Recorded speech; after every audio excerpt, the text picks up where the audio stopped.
Hi friends, welcome to my channel Priyatarangalu audio stories in Telugu. ఈ channel మీకు నచ్చితే like చేసి, షేర్ చేసి, సబ్స్క్రైబ్ చేయండి. అలాగే మీ విలువైన అభిప్రాయాలను కామెంట్స్ రూపంలో తెలపండి. ప్రమద లేఖనం పార్ట్ 29. ఆ మాట విన్న దేవి గుర్రుగా శ్రీధర్ వైపు చూస్తుంది. ఇది అన్యాయం అన్నట్లు చూస్తాడు ప్రమద వైపు శ్రీధర్. అల్లరిగా నవ్వుతుంది ప్రమద. మరోసారి నేను లేకుండా బయటికి వెళ్ళారంటే ఊరుకునేది లేదు అంటూ వార్నింగ్ ఇస్తుంది. సరేలే కానీ అమ్మాయి సంగతి చూడు అంటూ ప్రమదని చూపిస్తాడు.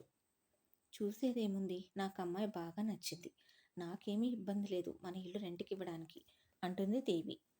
ప్రమద వచ్చి దేవి చేతులు పట్టుకుంటుంది. దేవి అలాగే చూస్తూ ఉంటుంది. ఆంటీ, మీకు అంకుల్ చెప్పారో లేదో కానీ నేను రెంట్ 1000 రూపాయల కంటే ఇవ్వలేను. అదే కాదు, ఎప్పుడైనా డబ్బు కూడకపోతే ఆ నెల రెంట్కి ఇబ్బంది అవుతుంది. కానీ నాకు అందిన రోజున తప్పకుండా ముందుగా మీ రెంట్ ఇస్తాను. ఆ తర్వాతే నాకు కావాల్సినవి చూసుకుంటాను. కానీ మీ ఇల్లు మాత్రం నీట్గా చూసుకుంటాను అంటుంది. దేవి ఆ మాటలు విని చిన్నగా నవ్వుతుంది. మీ అంకుల్ మాట ఇస్తే నేను కాదు అని ఎలా అంటాను? పైగా నాకు నువ్వు బాగా నచ్చావు. మాకు డబ్బులు ముఖ్యం కాదమ్మా, ఒక తోడు కావాలి అంటుంది డల్గా దేవి, పిల్లలు లేరు అన్న బాధ గుర్తుకు వచ్చి. శ్రీధర్ ఓదార్పుగా భార్య భుజం మీద చేయి వేస్తాడు. ఆంటీ అని పిలవబోతున్న ఆమెని వారించి పిన్ని అని పిలవమంటుంది. సరే, నేను అలాగే పిలుస్తాను, మీరు ఫీల్ అవ్వకండి అంటూ ఓదారుస్తుంది. సరే, భోజనం చేశావా అంటూ అడుగుతుంది ప్రమదని. క్షణం ఆగి హా అంటుంది ప్రమద. ఆ గ్యాప్లోనే శ్రీధర్ దంపతులకు అర్థమవుతుంది ఆమె ఏమీ తినలేదని. ప్రమద చేయి పట్టుకొని లోపలికి తీసుకొని వెళ్ళి డైనింగ్ టేబుల్ దగ్గర కూర్చోబెట్టి భోజనం పెడుతుంది దేవి. వద్దు అని టక్కన లేచి నిలబడుతుంది ప్రమద. రేపటి నుండి నువ్వే వండుకుందువు గాని, ఈ పూటకి సాయంత్రానికి ఇక్కడే తిను, నీకు మాట్లాడే అవకాశం లేదు అంటుంది స్థిరంగా దేవి. అది కాదు పిన్ని అంటూ ఏదో చెప్పబోయిన ప్రమదని ఆపేస్తుంది దేవి. నేను రేపు ఏదైనా ముఖ్యమైన పనిలో ఉండి వంట చేసుకోకపోతే నువ్వు పెట్టవన్నమాట. అయ్యో, అదేం మాట పిన్ని, తప్పకుండా పెడతాను కదా, అయితే మాట్లాడకుండా తిను అంటూ వడ్డిస్తుంది దేవి. ఇంకేమీ మాట్లాడకుండా కడుపు నిండా తింటుంది ప్రమద. ముగ్గురు కలిసి ప్రమద ఇంటికి వెళ్తారు. అయినా మీరు వచ్చి హెల్ప్ చేసేంత లగేజ్ లేదా ఆంటీ, జస్ట్ మీరు కూర్చోండి, నేను చిటికలో సర్దేస్తాను అంటూ చాపపరుస్తుంది. ప్రమద వినకపోవడంతో ఇద్దరూ ఏమీ మాట్లాడలేక సైలెంట్గా కూర్చుంటారు. ప్రమద అరగంటలో అంతా సర్దేసి వాళ్ళ దగ్గరకు వస్తుంది. అవి అన్నీ చూసిన వాళ్ళకి ప్రమద ఏ స్థితిలో ఉందో క్లియర్గా అర్థమవుతుంది. వాళ్ళకి చాలా బాధగా అనిపిస్తుంది. ఏమి కొనిస్తామో అన్నా ప్రమద తీసుకోదు అని వాళ్ళకు పూర్తిగా అర్థమైంది ప్రమద పరిచయమైన కొద్దిసేపటికి. అయినా శ్రీధర్ మనసు ఊరుకోదు. ప్రమద ఒక మంచం తీసుకుని వస్తాను బెడ్రూమ్లోకి అంటారు. ఎందుకు అంకుల్, నాకు చాప ఉంది, అది చాలు అంటుంది.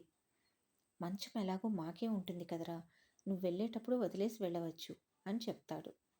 మీకు మంచం పెట్టుకోవాలని అంటే నేను ఖాళీ చేసి వెళ్ళిపోయాక పెట్టుకోండి. నిద్రపోవడానికి మనసు ప్రశాంతంగా ఉంటే చాలు, మంచం అవసరం లేదు, చాప్ మీద కూడా నిద్రపడుతుంది అంటుంది ప్రమద. నువ్వు చాలా మొండిదానివి అని దేవి అంటుంది. చిన్నగా నవ్వి ఊరుకుంటుంది ప్రమద. ప్రమద వాళ్ళని కూర్చోమని చెప్పి ఫ్రెష్ అవ్వడానికి వెళ్తుంది. ఆమె లోపలికి వెళ్ళగానే ప్రమద ఆత్మాభిమానం గురించి తనకు అర్థమైందంతా వివరంగా భార్యకి చెప్పేస్తాడు శ్రీధర్. ఈ రోజుల్లో కూడా ఇలాంటి వాళ్ళు ఉంటారా అని ఆశ్చర్యపోతుంది దేవి. బాత్రూమ్ ఓపెన్ చేసి షాక్ అవుతుంది ప్రమద. ఎంతో అందంగా ఆధునిక వస్తువులతో ఉంది.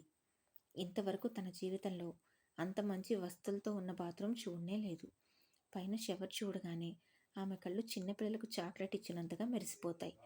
తనకి ఇలాంటి వస్తువుల మీద ఆకర్షణ లేకపోయినా ఇప్పుడు వాటిని వాడే అవకాశం వచ్చినందుకు చిన్నపిల్లలా సంబరపడిపోతుంది. అంతకుముందు ఇల్లు చూపించేటప్పుడే గీజర్ ఎలా వేసుకోవాలి, ఏ పైపులో నుండి వాటర్ వస్తాయన్నది శ్రీధర్ చెప్పడంతో ఇప్పుడు ఆమెకి కష్టం కాలేదు.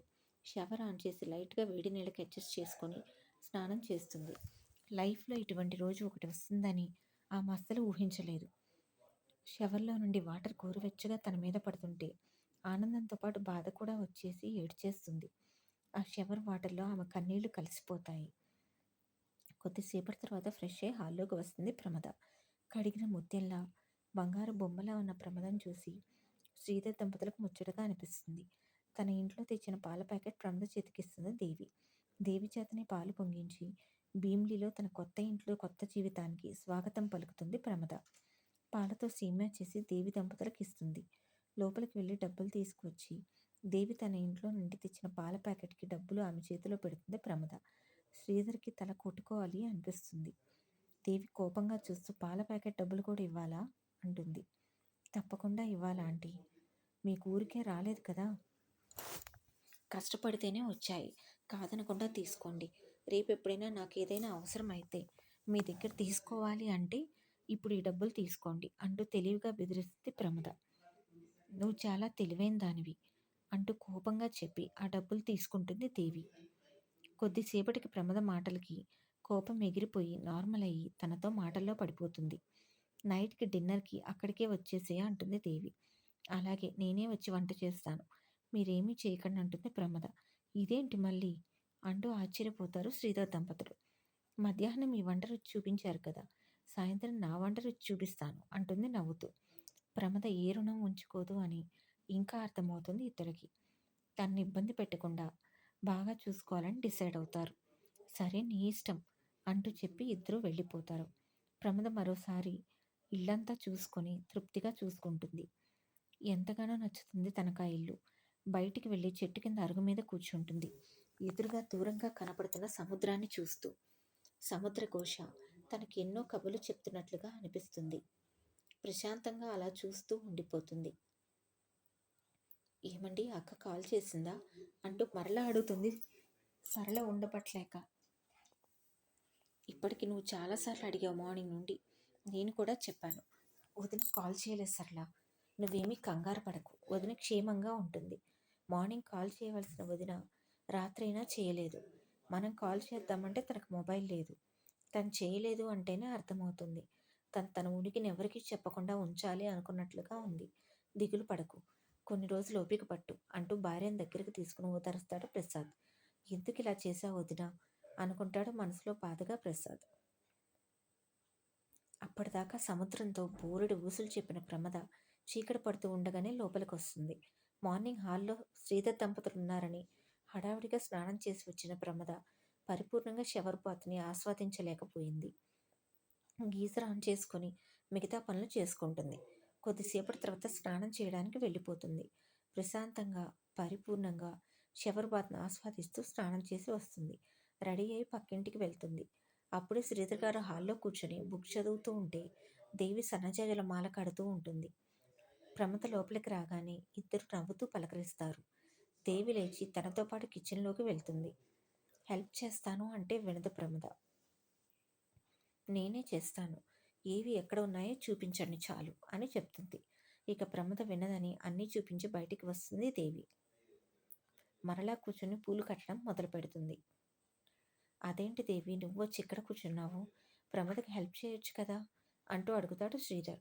ఎక్కడ హెల్ప్ చేయనిచ్చింది మీ కూతురు, బయటికి పొమ్మను ఒకటే గోల, హెల్ప్ చేస్తానన్నా కూడా వినకుండా పంపించేసింది అంటుంది చిరుకోపంగా దేవి. శ్రీధర్ నవ్వుతాడు ఆ మాటలకి. తన కూతురు అని అన్న దేవిగారి మాట ప్రమదను కదిలిస్తుంది. వచ్చిన కన్నీళ్లను తుడుచుకుంటూ వంట చేయడం మొదలు పెడుతుంది. కిచెన్లో నుండి బయట హాల్లోకి వస్తున్న గుమ్మగుమ్మలు పీలుస్తూ వంటలు అందివేసిన చెయ్యనే అనుకుంటుంది దేవి. కొద్దిసేపటికి వండిని మీ డైనింగ్ టేబుల్ మీద పెడుతుంది. అందరూ వచ్చి భోజనానికి కూర్చుంటారు. ప్రమద వండిన వంటకాలు టేస్ట్ చేసి శ్రీధర్ జంట చాలా మెచ్చుకుంటారు. నువ్వు కొద్దిగా ముందు వస్తే మీ ఆంటీ వంట కొన్ని రోజులైనా తప్పేది కదా నాకు అంటారు శ్రీధర్ నవ్వుతూ.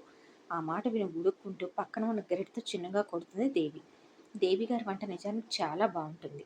అది మధ్యాహ్నం తిన్నప్పుడే ప్రమదకు అర్థమైంది. శ్రీధర్ కావాలని ఏడిపిస్తున్నాడని కూడా అర్థమవుతుంది.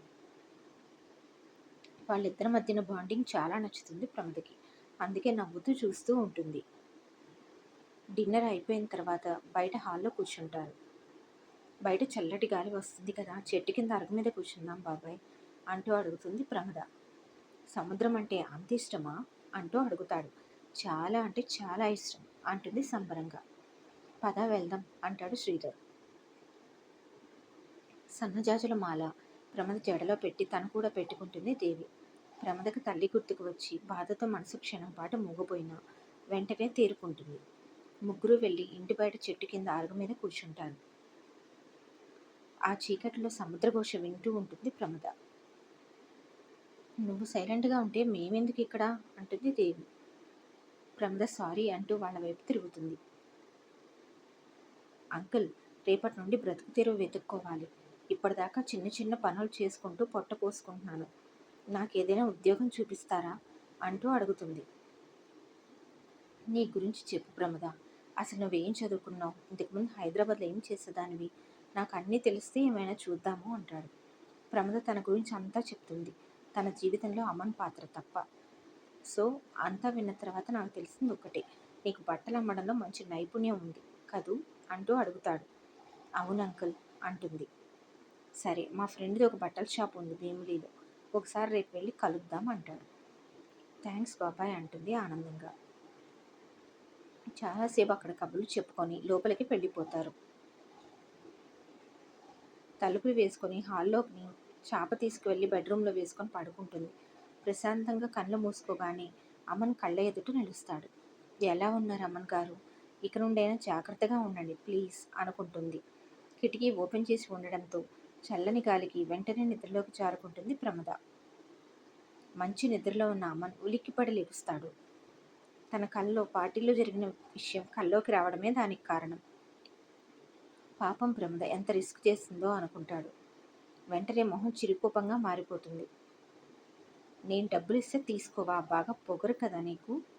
మిస్ సెల్ఫ్ రెస్పెక్ట్ గారు, ఈసారి కనిపించండి, మీ సంగతి చెప్తాను అంటూ కోపంగా ఇంకా ఉక్రోషంగా అనుకుంటూ మరలా నిద్రకు ఉపక్రమిస్తాడు అమన్. తర్వాత రోజు మిత్ర శైలజ ఎదురురాగా కొడుకులిద్దరూ ఆఫీస్కు బయలుదేరతారు బాధ్యతలు తీసుకోవడానికి. ఆఫీస్లో వాళ్ళకి ఘన స్వాగతం లభిస్తుంది. ముందుగానే వాళ్ళకి వర్క్ ఐడియా ఉండడంతో వర్క్ మొదలు పెడతారు చిన్నగా. ఒకరు సీఈఓగా, మరొకరు ఎండీగా బాధ్యతలు స్వీకరిస్తారు. మార్నింగ్ ఫ్రెష్ అయిన తర్వాత తన స్నేహితుడి బట్టల షాప్కి తీసుకొని వెళ్తాడు శ్రీధర్. శ్రీధర్ అడగడంతో, అదీ కాక తనకు పని ఒత్తిడి ఎక్కువగా ఉండడంతో వెంటనే తనకు ఓకే, రేపటి నుండి పనిలోకి రమ్మని చెప్తాడు అతను. ఫుల్ హ్యాపీగా ఫీల్ అవుతుంది ప్రమద. థ్యాంక్స్ అంకుల్, రేపటి నుండే వస్తాను అని చెప్పి నమస్కరిస్తుంది ప్రమద. తర్వాత రోజు నుండి ప్రమద బట్టల షాప్కి వెళ్ళడం మొదలు పెడుతుంది. రోజులు గడుస్తూ ఉంటాయి.